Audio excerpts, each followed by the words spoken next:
disease there, it was cancer kind of thing, and there also was this virus there that he hadn't found anywhere else. He hadn't looked anywhere else either. You know, and that didn't bother Bob.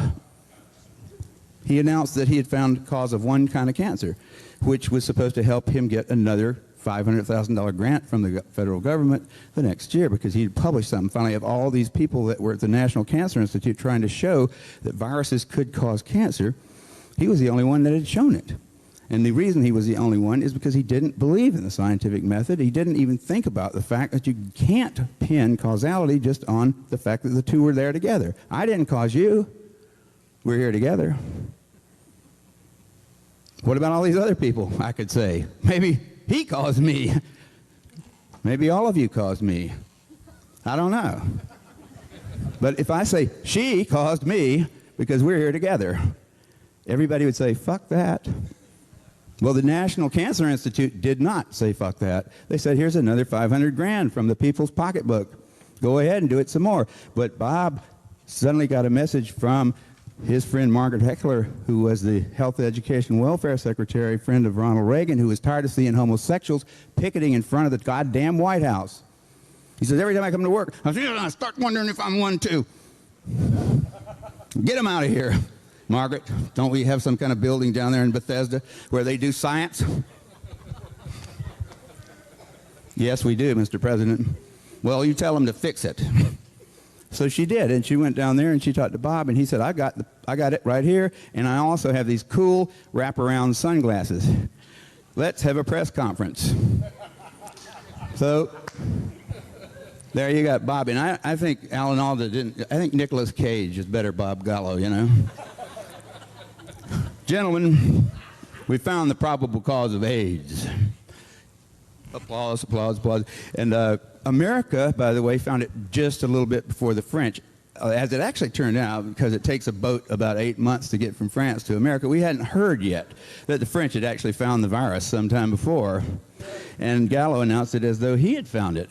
Turns out he'd stolen it from Luc Montagnier at the Pasteur Institute, and that's now been straightened out, and Gallo doesn't get any money for it anymore, although he got a lot of money for it at first. You know, so we've already figured out, our own government has told us Gallo is a crook. He is a thief and a crook, a liar. And also they're saying, don't kiss deeply, because you might exchange Gallo's imaginary virus, which we believe in even though Gallo is almost dead. And he's been told, everybody knew that Bob was a lying bastard. Everybody who ever went to one of his meetings knew he was greedy, ambitious, and just the kind of person who might step down into some kind of crap like he did. You know, and he's already, you know, pretty much disgraced, except for the fact that he's got a lot of money from our government.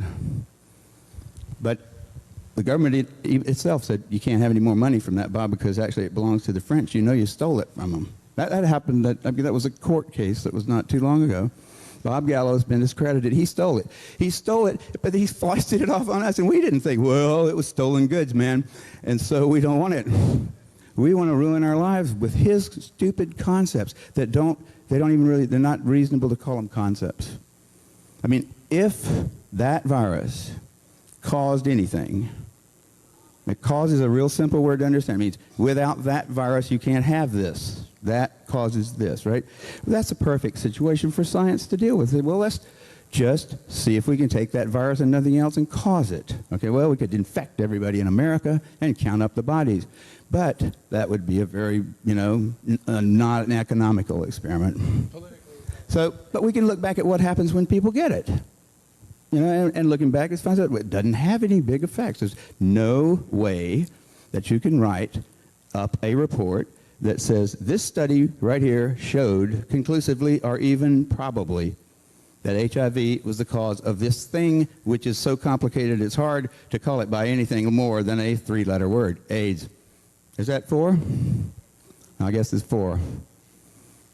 It's like it's the dumbest goddamn thing. I can't believe that you people are so stupid, you know? When I came down here, I said, I'm not going to Earth again. Those people hadn't got any brains, you know? But I was sleepy because I'd been taking drugs. No, I mean, how can this planet have that kind of mentality? Because we are the same people, I think, you know, that like, well, what did we do cool? Let's see. We have good movies. We do make good movies sometimes. And we have a medical system that's a huge dragon. You know, I, being a part of it, don't ever go to it. I don't care whether I have medical insurance or not, because I don't ever partake. I like drugs, but I don't like doctors. I don't like the whole system. I think there's something very scary about people wearing white things like that, you know. It sort of reminds me of church. And I think scientists in church is something you ought to think about, because they've gotten to be sort of the same. I mean, the Catholics pulled out sort of, and the scientists have moved in. And the AIDS thing, and this is what I think, we're here in the nice summer air. Let's don't talk about disease. I mean, there's not something called AIDS. There's a lot of people with a lot of different diseases that have all been hoaxed into thinking that they've got this one terrible fatal thing, and Christine sure has it, you know. And she's going to pass it on to the rest of us. And we all do have that one. But we don't have this other stuff, whatever. Some of us have a bad cough. Some of us have got funguses growing all over us. I had some funguses growing on me. If I'd have been HIV positive, I had to turn myself in. So I've got AIDS because I got things between my toes. Then I got some spore knocks, and it cleared it up. And so I don't have AIDS. I may have HIV. I never checked. I wouldn't either. You know, I wouldn't either. I wouldn't really try to figure out if I'd ever been a member of the Communist Party either in the 50s. I would have said, I don't think I was, and I'm certainly not going to want you checking it right now because I'm applying for a job. It's the same kind of thing. It's a terribly purgative kind of a thing, and it is. And like people talked about how the test doesn't work and all that stuff, but you know, all the details about whether things work and whether it all fits together, whether hemophiliacs really have AIDS or whether they just have an immune suppression thing, whether Africa is still afloat when it should be all dead people stacking up the last of them there should be stacking up the corpses of the rest of them. Haiti should have been totally wiped out. All of us, there should be 20 million of us with AIDS by now. See, all the predictions turned out not to be true, didn't they? They still have the old beast. They also still have in California, I think, an association, a bunch of goddamn bureaucrats worried about the drought, worrying about whether my shower is going to run or not, how fast, and all, whether I can get 2.5 gallons. We got those guys at the same time as we get federal money for floods. And last time I checked the reservoirs down in San Diego, they were pretty full. But I still can't take a shower legally. You have to drill the little thing out. They put something in there, right? That's the government puts it in there to protect us from being thirsty in the year 2070. But it's part of government. They've also told you. See, they don't really have a reason for being, do they? What do? Make up one. Think of something to scare people, same as scientists. They don't have a reason for being. You don't need them. I mean, you need some technician-type people. You need some engineers to make better stuff to work with, to play with. But you don't really need somebody telling you about the deep mysteries of the universe, unless maybe Carl Sagan once a week. But, like, you don't really need us. But you worry that maybe if you don't have us, used to at least, the Russians might get there first or something like that. They're gone. So then what are we going to have to deal with? Nature. The big threat is that we're destroying the planet, and you need the scientists now to tell you why and how you can stop it. And the plague is such a great little thing to pull. I mean, polio had worn thin, admit it. The CDC, nobody even knew what the hell the CDC was in 1975.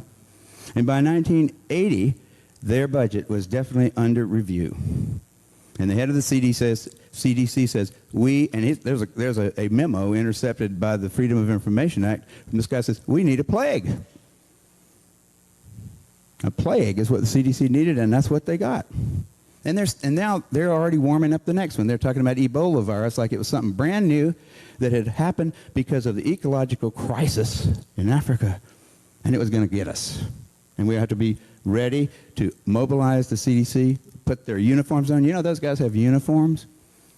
They have uniforms. They don't wear them, but they have uniforms. In fact, when that critter with the funny beard was the head of he's like our big doctor, the big doctor in Washington, Coop, yeah, he said we're going to have to wear the uniforms at least once a week because keep people reminded that we're Army.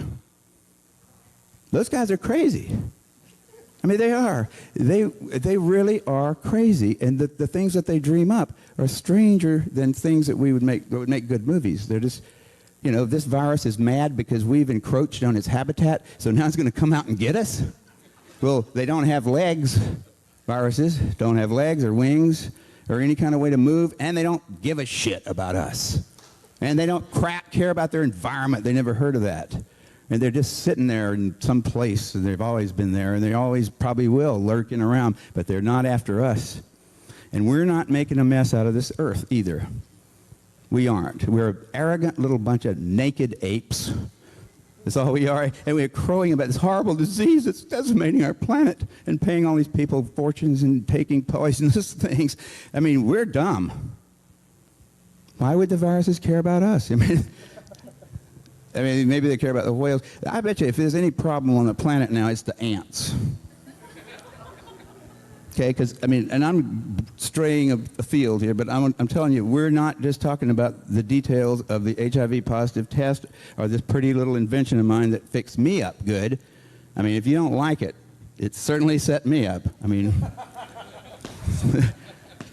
I didn't do it. I had no idea about AIDS at that point. I was thinking about other things, but it did fit right into there, and I liked having done it, but it's like everybody else has got to have their own kind of thing like that. Tell us how you found out, how I found out what? The work you were doing for the LA Blood Bank. You mean how I discovered that there was no evidence that there was HIV? Yeah. That HIV caused AIDS? Okay, that's just my personal story, but I mean, the general fact is there isn't any, and you can check it yourself. You can go to the internet, and you can say, AIDS, cause, return. Go on Alta Vista or something like that. Bang, you'll get papers. The first 20 hits you get, out of those, there will probably be about 6 or 7 that suggest that there is no evidence, okay? There will be not a single one that suggests that there is evidence for a causal relation between those two things. Now, when I was working down the street here, well, it was down that way, down toward Michigan Street, a place called Specialty Labs, I was working for those guys 3 or 4 days a month, and I was setting up tests to look for viruses like HIV in the blood supply for LA. And since there were so many people in LA, there was going to be it was a pretty hard to see how are you going to test all the blood. It's about 1,000 bottles every day. So we had put a lot of effort into it, and we'd been successful, and I was having to write that up for the people who had paid for it, which is your representative government. And I was writing this little paragraph, and I said, well, I've got to explain why we were doing it in the first place. So I said, well, HIV is the probable cause of AIDS. That was my first sentence, because I thought it was, because that's what I'd heard. And I hadn't questioned it. I just heard it. I said, well, if all these people think that's true, there's probably evidence back there somewhere that suggests it. And so I asked somebody, what reference, what little work of scientific reporting should I quote so that somebody interested in finding out why I thought that could find out himself? The guy said, the guy that I asked was the wrong person to ask. He said, you don't have to quote that. You don't have to say anything. Everybody knows it. I said, well, I don't know why I know it. I just know that I heard it. And in a scientific thing, it's a lot different from a movie where all you have to do is have a character say something you want to have as a fact. In a scientific publication, you are required, by the system, not by the editors of the journals, because they let you get away with a lot of crap sometimes, but you're required by the elements, the scientific things that have made it work, to always tell the person that you're now telling something new to where you started from. You say, I'm starting here, have worked to there. So we moved one small step. But if the place I started wasn't, if I don't even tell you what that is, you don't know we've moved anywhere, and you can't trust that. I have to tell you where I started from. Well, in that case, I couldn't find it. I started asking people. I started getting real sort of uneasy about it after about a year, because I still hadn't written the damn thing, and it was due about a month from when I started it, so it was real late because I couldn't finish it. But I started asking people all over the world because I started traveling about that time, because everybody studying AIDS wanted to use PCR. That was my invention. So I got invited to all these meetings, and I'd tell them how to do PCR. Well, I didn't care that much about AIDS to begin with, but I started caring after I realized none of these people, when asked directly, privately, sweetly, could come up with anything to help me out, and all I wanted to have was one scientific paper to quote that I could say, this is where I got the concept from that HIV is the probable cause of AIDS. And I thought at that point that that's pretty damn significant, because there was a tremendous amount of interest. There were meetings, 10,000 people gather in Amsterdam, you know, 10,000 people gather in various cities around the world every year or two to talk about this work they've been doing at our expense to cure this disease, which they've created at our expense, really. And not a single one of them can find a quote that I could use in a simple little paper to the NIH, that's the National Institutes of Health, that said, the reason you guys sent us $50,000 for this project is because HIV is the probable cause of AIDS, and it would be a good idea to see if it's in the blood supply. Right? There's no way to support that statement. No reason to do that work. It was all a waste of time, except that I enjoyed it. I love to drive from San Diego to LA twice a month. It was, I made a living. And if you think about that, that's where all those guys are making a living. But I changed the question after a while because I was getting no luck with what should I quote. You know, I finally said, when was it that you came to the conclusion? Because you must be, because you just gave a talk about AIDS and HIV. When did you come to the conclusion that HIV was the probable cause of AIDS? Personally, when did you come to the conclusion? And they would generally allude to some paper or something that they had read or whatever, but no one has ever been able to explain to me anything else than I heard it in the New York Times or on TV. Was that fiction or was that fact on TV? It didn't bother anybody to even think about it. I don't know how it is that we all overlook real obvious things like that. But you know, we've done it before on this planet. We do it regularly. It's expected of us to be idiots. Have you ever taken a philosophy course, like an introductory one? I took a bunch of them because they had girls in them, and that my chemistry courses at Berkeley didn't. So I strayed over to the philosophy department a lot. And I thought, this is the most useless information I've ever, you know, but there are some nice reasons to be here. So lately I've started realizing that this is really, this whole thing, it brings out, and from like Christine's story, you know, to Paul's, like, I'd say, he's kind of young still. The Georgia Tech boys, we're not, you know, I'm one too, but I've aged, you know, and matured. And so I don't jump on him. I'm a libertarian, you know, by nature, but I've become more and more so as I've realized how little I really know about things, you know. And it is not a good idea, I think, to try to find another cause for AIDS before we have found out whether or not the one that the world believes is true and which has caused them so much disaster. See, the cause of AIDS, supposed, the HIV, has caused a lot more trouble in the world than AIDS itself. So the thing to do is to don't worry about AIDS right now. It'll go away, by God. It is going away, and it will continue to go away unless the government raises the ante. You know, they're paying $2,500 a year to every county for every AIDS patient. So there's a reason to have AIDS in my county if I'm the health guy, because it's my budget. Like if you think about how many AIDS cases they can claim to have in LA, multiply that by $2,500, and think about how many cars and stuff you can buy with that, you can see why there's an impetus for like saying, if there's anybody that looks anything like an AIDS case, call it AIDS. And don't you listen to Kary Mullis. He's against the state and humanity and your daughter. But AIDS is going away nonetheless, and if we stop funding it, it would vanish overnight. HIV, however, is something we can detect, and people can make money for detecting it. And as long as when they detect it in someone, that person is pretty much cast into an incredibly bad place in which they will be injected with or coerced to take hideous drugs. Their children will be taken away from them if they won't do it to them. I mean, that's the side of it that we need to worry about. It doesn't make a damn what causes AIDS, really. But the question that we should be asking is, why have we decided that having HIV makes you our favorite Jew, nigger, smoker, whatever we want to jump on, right? You're the perfect one because you brought it on yourself while your lascivious behavior. Something like that. See, we need something like that because, by God, they took away all of our other things like that, didn't they? Those goddamn Democrats.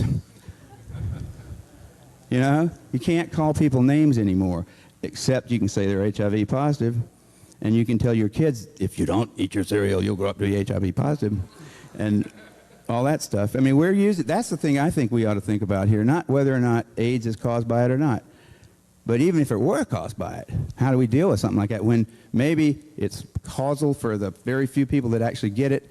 See, the people that get AIDS are a very small group compared to the people that have HIV. It may be causal for those people that get it, but it may be that the rest of them just don't have the right chemistry to get AIDS when they get HIV. That's a possibility, which means that AIDS is kind of a genetic heritage that makes you susceptible to some virus that most people can tolerate quite well. That's an alternate hypothesis. Given that that's true, is it fair to stigmatize all of the 99% of people that have HIV but don't have AIDS with the concept that they are going to die and that you better give them some lethal drugs to hasten the process and get them out of the place? I mean, is that all right? I don't know. Maybe if you're homosexual, you should just be killed right away, too, because, you know, you might have it, right? You might have it. We got to check you for it right away. Yeah? Yeah? They didn't do that to you, did they? Or you're just lascivious. So am I. I hadn't had one because I don't go to them. You know, you shouldn't go to those people. You know, you go to witch doctors, they're going to put a hex on you. And if you can prove in your mind that our doctors aren't witch doctors, then look at the definition of witch doctors and see if it doesn't fit. I mean, if you want to go to those people, go ahead, but don't expect them to treat you well. You know, why would you think that they're going to treat you well? That's a neurotic claim. We all know that lawyers don't treat you well, don't we? Do you come on? My lawyer is so bad, he sends me a bill. You know? He sends me more. I mean, he tries to take me for a ride. We know that about them. We know that about ourselves. Don't lay yourself at the feet of somebody just because he puts on a white robe and makes statements in Latin. That's not a good. It's not that medicine doesn't have some good things going for it. They've got drugs, that's for one thing. Sometimes those are useful, but they're not made by those guys. Those guys don't even know how to write the structure of those drugs. Those are made by chemists. You know, we don't go to chemists to find out whether we should pee at the right places or have sex in this way or that. You know, chemists don't know either. The doctors certainly don't know. I mean, we're living in a pretty weird planet here, but it shouldn't be that weird. It really shouldn't. You go to one profession to get the products from another profession. And the one profession tells you all that stuff about them. They don't know anything about them. The other one doesn't sell them to you. They sell them to those. You know? I mean, it's a funny kind of a thing going on there. A chemist who makes AZT himself can't go out and buy some to take. Same thing with any other drug. The chemists are making them. The chemists don't get to prescribe them. Why don't the doctors make them? Because they don't have the sense. They don't know how to do it. The doctors don't know how to make drugs. They buy them. And if they've got anything else, I'd like to see it. You know, what has changed? What is the difference between our medical people and witch doctors? It's drugs. Now, they don't make them. They have an economic way of being the only people that can give them to you, and they make money out of doing that, and they act so cool, you know? But they really are a worthless bunch of bastards if you're sick. Do you believe that there is a rise since the 80s in immunodeficiency syndrome, whether or not all be labeled under the blanket of AIDS, or whether or not HIV necessarily be the cause of it, but that certainly there is something that is attacking the immune system and killing people, or do you believe that it's no more than is ordinary or that has always been happening?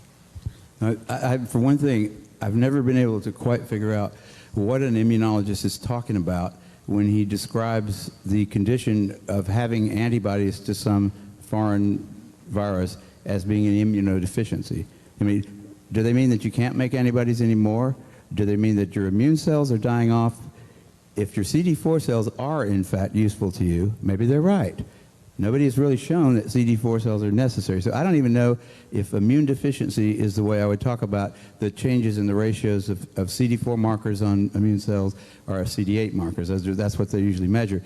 Nobody had ever measured that before the 1980s, and nobody's ever shown that that alone really has any kind of clinical significance. It may be that they just go up and down like the tides, and it's really not something to get all upset about.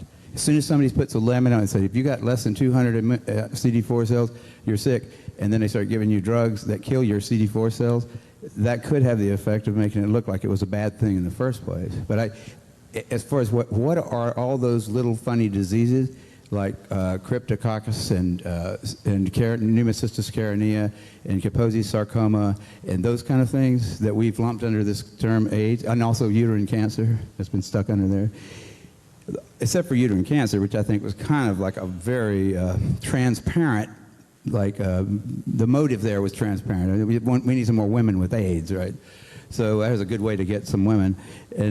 But except for that one, I say all those other things, really, the way they came about in the 80s and the late 70s were as a result of a fairly experimental lifestyle, okay? What particular aspects of that lifestyle caused them, I don't know. It's hard to figure it out. For any one of them, if you were to really pursue it and say, I'm going to figure it out, why that one? Why pneumocystis carinea ever happened? If you could disentangle it from all the rest of them and get some research funding to try to find out why certain people die these days of pneumocystis carinea, you probably could. It's probably just another goddamn disease. It was a result, probably, of a type of a life that had not been lived too much in the 40s and the 50s and the 60s, and probably not much ever before. Whether it was the drug use, the lack of sleep, the poor nutrition, the tremendous number of contacts with other humans, and sexual contacts is simply the least of those, by the way. The gregarious contacts of any kind with human beings will get you the flu. Okay, most viruses do not respect the gender or the genital organs of us because they're such small things and so very seldom used. They go for our lungs. Okay, I mean, that's one of the first things they made the mistake. I said, why do they think it's just venereal? Because we don't know any viruses that are. And viruses, you know, they don't live here because they're fat and rich. They live here because they're lean and clever.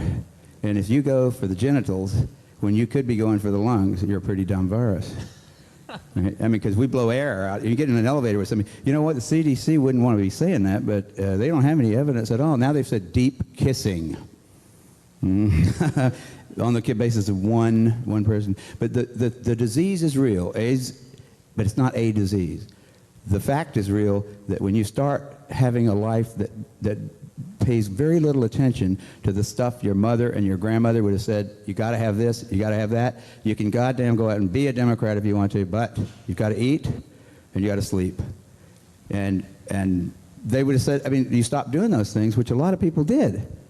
In a really big way. And I mean, the people that lived next door to me in Berkeley started looking real sick a few years after they started coming over to San Francisco at night to the bathhouses. And I don't think it had to do with the disease they got. I think it was because they didn't eat or sleep. And drugs figures into it because the only way to live without eating or sleeping is to take amphetamines to stay at work and to take downers and stuff to go to sleep between 4 and 6.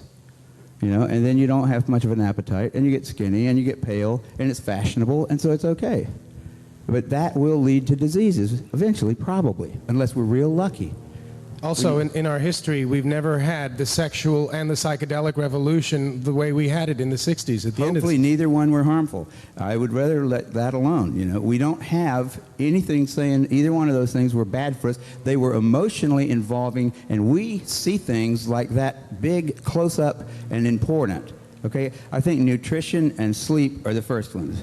Psychedelics and television and whatever, and sex if you want to get into that. But you know, sex has been around a long time. Didn't seem to hurt us. It's in fact necessary. I want to ask this to Kary. How do they misuse PCR to estimate all these supposed free viral RNAs that may or may not be there? I think misuse PCR is not quite. I don't think you can misuse PCR. Actually. No, the results, the interpretation of it. See, if you can say, if they wanted. If they could find this virus in you at all, and with PCR, if you do it well, you can find almost anything in anybody. It starts making you believe in the sort of Buddhist notion that everything is contained in everything else, right? I mean, because if you can amplify one single molecule up to something that you can really measure, which PCR can do, then there's just very few molecules that you don't have at least one single one of them in your body, okay? So that could be thought of as a misuse of it, just to claim that it's meaningful. But the real misuse of it is that you don't need to test for HIV. You don't need to test for the other 10,000 retroviruses that are unnamed, also in the subject. See, somebody that's got HIV generally is going to have almost anything that you can test for, because they have definitely been, HIV is a fairly rare virus.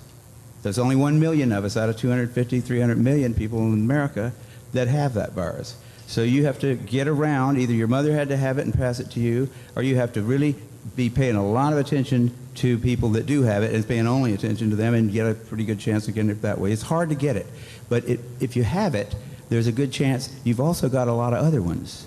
Because you've been in the market for it's been possible for you to get a lot of. To test for that one and say that has any special meaning is what I think is the problem. Not that PCR has been misused. It's like. Is it an estimation?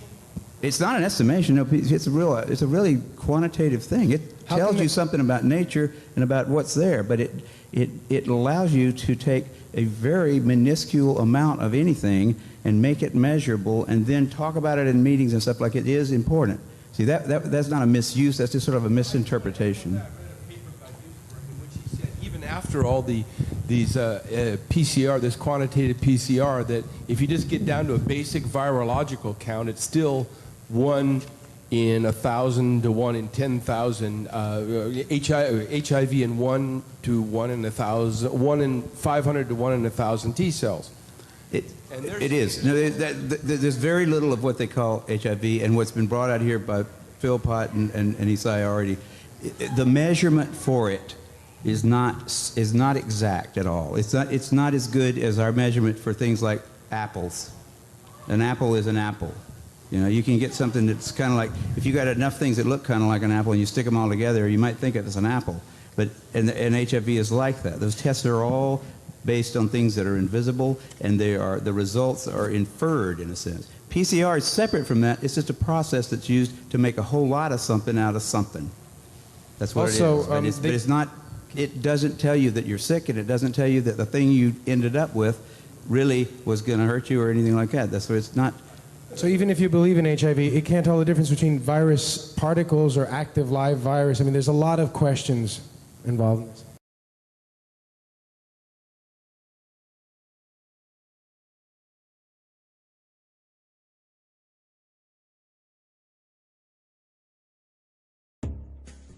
California microbiologist Dr. Kary Mullis was awarded the Nobel Prize in 1993 for his development of one of the most widely used current techniques in molecular biology today, the PCR, or polymerase chain reaction.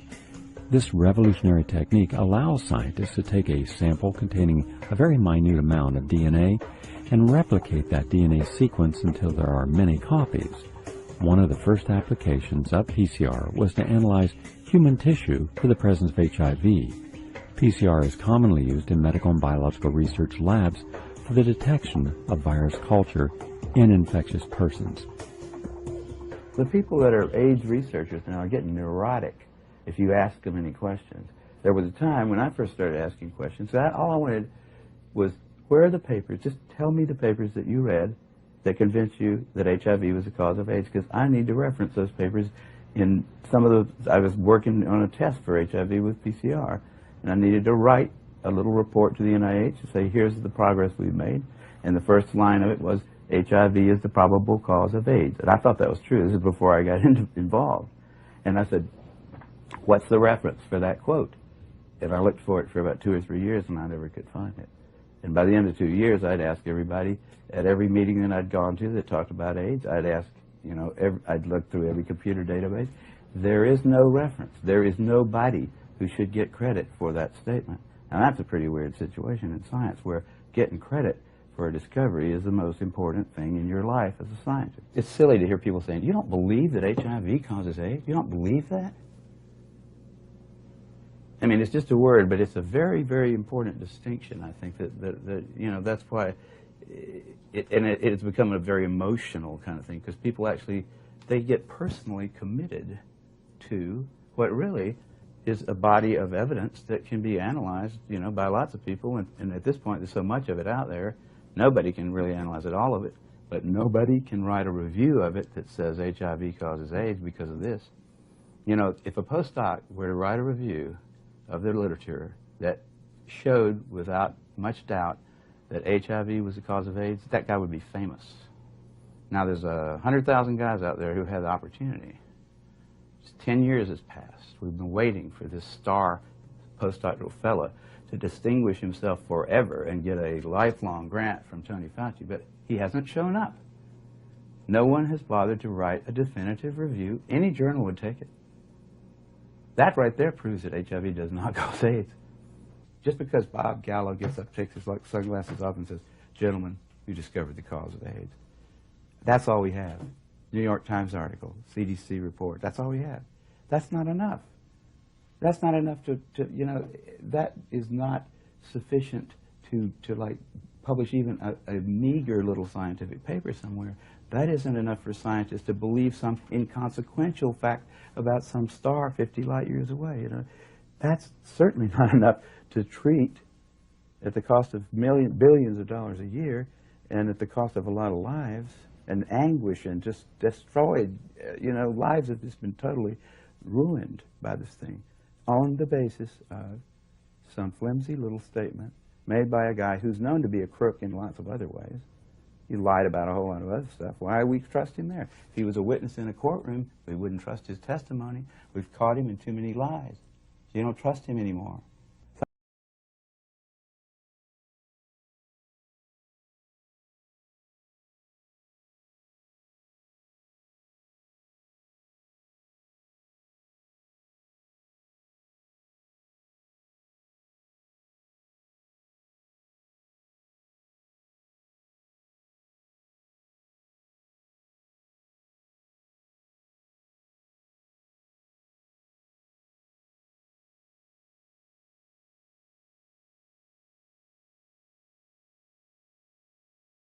Scientists are supposed to have some evidence that leads them tentatively to some conclusion or to some action. They're supposed to be able to show that to other scientists, any interested person, in fact, who's willing to understand what it is that was used as evidence, should be able to say, yeah, I agree with that. That makes sense, using rules of inference that we've used since Aristotle. The number of cases reported went up epidemically, you know, exponentially, because the number of tests that was done went up exponentially. How many doctors knew about HIV in 1983? 2. How many knew about it in 1985? Say 500. How many knew about it in 1986? 40,000. So that's where the curve came from. How much money did we make off of HIV this year? And they could have plotted that, and it would have looked the same. You know, and they could have said it's an epidemic because we're making more and more money off of it every year. If it's just caused by needles, or it's just caused by homosexual activities, you're not going to really get a long, sustained public outcry against it, and nobody's going to want to spend $6 billion a year. They're going to say, well, we really didn't like those people anyhow. Great. I can't think of a better solution to the homosexual problem than a disease that'll kill them all. I mean, there would be congressmen that would talk about that quietly, not on television. So the CDC had to say, we can't say that. We've got to say it's got to be heterosexually transmitted. There's no proof that it's transmitted at all at that point. So why not just say, well, it's heterosexually transmitted too? Because that made it a plague, and the CDC needed one. The CDC hadn't had a good plague since polio.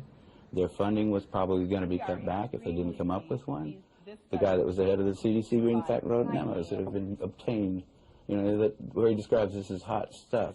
You know, those guys have got an agenda, which is not what we would like them to have, being that we pay for them to take care of our health in some way.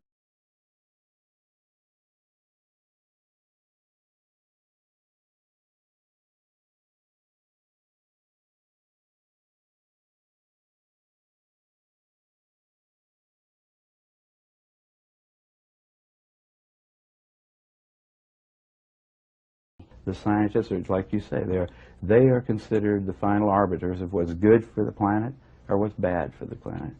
And they hadn't got the slightest idea. Instead of wearing white robes, they wear white lab coats, you know. Instead of bringing you the word of God, they bring you the word of the EPA or whatever. And they don't have to understand for what it is that they're making you do, in fact. And people, you know, just, I think they fall naturally into it because there is a need in humanity for something like a religion, something that makes you feel a part of some larger kind of group, something that you think, in spite of your wormy little life, makes you a part of something good, something big. When beliefs get tangled up with facts, matters of fact become matters of religious kind of significance, where if somebody gets mad at you for asking him a question in a scientific meeting, or says, we're never going to have Kary Mullis at the European Union of whatever kind of scientists, or they put it in Nature, because he came in there and had the audacity to tell people that it might not be that bad to have sex, that AIDS might not be something you get from sex, that I don't see any evidence for it, is all I said. I don't see any evidence for it. Why? You can't tell young people that. Today there are many scientists and physicians working within the conventional institutions who have similar viewpoints to those of the dissidents. Well, why don't they come out? Why don't they speak their minds? Is it possible that they take a look at what has happened when you do question the HIV equals AIDS equals death hypothesis? They've been suppressed. Dr. Peter Duesberg, noted scientist, was the main person in the line of fire. Peter is a very scholarly person in addition to being brilliant too. He's very careful. He doesn't say anything that he can't support. And also one of the most brilliant people in, surely the most brilliant virologist. Peter Duesberg at the University of California, Berkeley campus is seen as someone who is now dangerous. His funding has been cut off. Graduate students are encouraged not to take his courses, and I think his administrative duties have included being in charge of the department picnic. My funding, for example, from the National Institute of Health will not be renewed as of this year, and I may be out of business then. Also, my colleagues have essentially excommunicated me. I'm not invited to meetings, or hardly ever to meetings anymore, not ever to one on AIDS. I'm not allowed to publish in the same journals anymore as I used to. Even as a member of the National Academy, I cannot publish in the National Academy my views that drugs may be the cause of AIDS. And I have plenty of evidence to support it, to document my claim, which might be very relevant to the health of millions of Americans and people on this planet. Yet I'm censored because I'm essentially considered to be an outcast or an odd man or somebody who has controversial views. He was a really well thought of guy too because of his ideas. The whole field, I mean, in cancer, he's the guy that led him into the whole oncogene thing, you know. Big research bonanza. Anybody who could order a little kit from some company and hire a couple of technicians could be a cancer researcher because of things that Peter opened up. And then Peter said, no, I don't think that's actually the cause of cancer. And that made those guys a little bit angry. And then he comes along and does the same thing for AIDS. He said, you know, I think we're on the wrong track here. You know, it's just like in political scandals. Follow the money trail. Figure out who's getting paid for this. Who's getting the money for those Western blots. There's your person who's going to always come down on the side of, yeah, you got a confirmatory Western blots, they call it. They don't even do them in England anymore. No, but not since 1992. It's totally, and ask a doctor how it works. The doctor who prescribes, he says, got to have a Western blot to confirm this ELISA positive thing. How does that work, doctor? Sir, what are they now measuring about me that's different from what they measured with the ELISA test? He wouldn't know. He's not got any idea. I'll bet you there's scarcely 50 physicians in this country that know what a Western blot really is. They know when to order it, and they know they get a kickback on it probably. AZT is an antiretroviral drug that became the first drug approved for the treatment of AIDS and HIV infection in 1987. It was originally intended to treat cancer, but it failed to show efficacy and had unacceptably high side effect profiles. However, the unavailability at that time for alternatives to treat AIDS affected the risk-benefit ratio greatly. The antiviral drugs are chemotherapies. They're all based on chemotherapies that have been developed 30 years ago, long before AIDS was known, to to kill human cells. Chemotherapy is restricted to a few months in the hope the cancer dies before you die. If you started taking any other chemotherapeutic agent for the rest of your life, it would be that agent probably that killed you. You know, when you give chemotherapy to somebody with cancer, you give them a round of it for maybe 14 days or a few days. Hopefully you're not going to kill the patient, you're going to kill the cancer. The patient's going to survive. But you don't keep giving it to him until he dies, because he certainly will. The way to get rid of AIDS is to stop funding it. Just stop everything that's called AIDS research. If somebody tries to get a grant for AIDS research, we don't do it anymore. We don't have AIDS. If you want to study pneumocystis carinii, we'll maybe look at your paper and see if you've got, you know, something to say about that. You want to study any one of those diseases by itself, try to cure it, we'll talk about that. The thing that I learned, like back in 1968 when I first published a paper by myself in Nature in a field that I had no expertise in at all, there are no old wise men up there at the top of science. Which I really did until 68. I would have thought, you know, if you try to publish a dumb paper in a journal like Nature, it won't get published. If you try to publish a good paper in there, like I later tried to publish PCR, the invention of PCR, in the same journal, and they didn't take it. So it's up there. There isn't an up there. There's no place up on the Academy of Science is just a bunch of idiots, just like everybody else. You know, the editors of journals, austere journals even, they're just busy with their little lives and stuff. There are no old wise men up on the top making sure that we don't do something really dumb. What is it about humanity that wants to go to all the details and stuff and listen? You know, these guys like Fauci get up there and start talking. You know, he doesn't know anything really about anything, and I'd say that to his face. Nothing. The man thinks you can take a blood sample and stick it in an electron microscope, and if it's got a virus in there, you'll know it. He doesn't understand electron microscopy, and he doesn't understand medicine, and he should not be in a position like he's in. Most of those guys up there on the top are just total administrative people, and they don't know anything about what's going on at the bottom. You know, those guys have got an agenda, which is not what we would like them to have, being that we pay for them to take care of our health in some way. They've got a personal kind of agenda. They make up their own rules as they go. They change them when they want to, and they smugly, like Tony Fauci, does not mind going on television in front of the people that pay his salary and lie directly into the camera. You can't expect the sheep to really respect the best and the brightest. They don't know the difference, really. I mean, I like humans. Don't get me wrong, but basically, the vast majority of them do not possess the ability to judge who is and who isn't a really good scientist. I mean, that's a problem. That's a main problem, actually, with science, I'd say, in this century, because science is being judged by people. Funding is being done by people who don't understand it. Okay, who do we trust? Fauci? Fauci doesn't know enough to, you know. If Fauci wants to get on television with somebody who knows a little bit about this stuff and debate him, he could easily do it, because he's been asked.